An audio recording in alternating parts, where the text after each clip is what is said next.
Hello everyone, good morning. Welcome back to my channel. Another vlog. আশা ৰাখিছো সকলোৱে ভালে আছে আৰু ভালে থাকিব। মিনি ব্লগৰ থ্ৰুদি আমি বগিনবেলিয়াবিলাক আমাৰ কালেকশ্যন দেখাই যাম। আপোনালোকে চাই থাকিব কি ধুনীয়া এটা কালাৰ।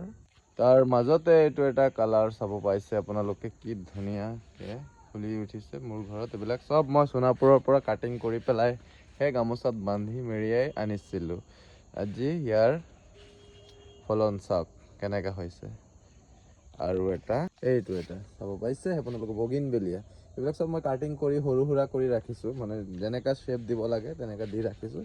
আৰু ধুনীয়া শ্বেপ হ'ব, মই কাটা নাই বৰষুণ নাই বুলি, সেইটো কাৰণে চাব পাইছে।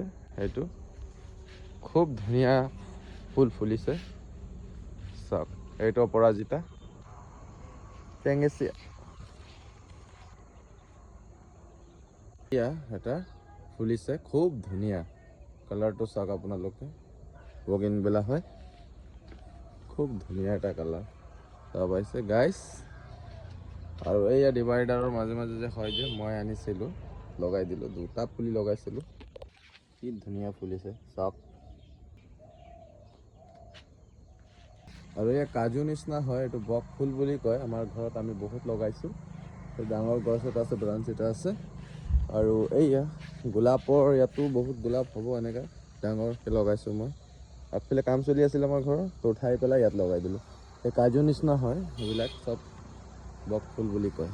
এই লাইনে বহুত গছ গছনি লগাইছোঁ, ইয়াত চব ময়ে লগাইছোঁ।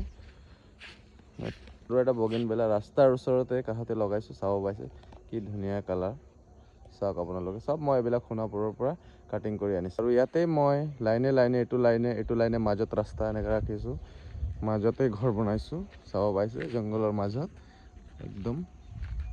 এয়া পুৰা গছ গছনিৰে চাৰিওপিনে আৱৰি আছে, চাব পাইছে। মাজে মাজে গোলাপো লগাইছোঁ এনেকুৱা, চাব পাইছে।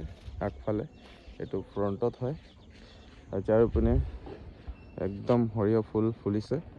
এবাৰ গ্ৰীণ এণ্ড য়েল্লো চাওক, সৰিয়হ ফুলবিলাক ফুলিছে। ইয়াত কলগছ, ফল মূল আদি ইত্যাদি। নাহৰ গছো লগাইছোঁ মই, এয়া নাহৰ গছ ইয়াত আগপিনে লগাইছোঁ, তলতো লগাইছোঁ। এইটো নাহৰ গছ, পাহে কিমান সৰিয়হ ফুলেৰে ভৰা, কি ধুনীয়া এটা দৃশ্য, মনোমোহা দৃশ্য। Ever green natural view and সদাবহাৰ গছ হয়। তাতে মই লাইনে লাইনে ফুল গছ ফল গছ লগাইছোঁ, তাতেই ফুলটো ফুলিছে কি ধুনীয়া চাব পাইছে আপোনালোকে।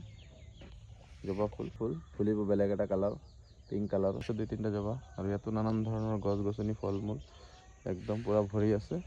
চ' আজিৰ ভিডিঅ'টো ইমানতে। আশা ৰাখিছোঁ সকলোৱে ভালে আছে আৰু ভাল থাকিব। So' take care, bye bye everyone.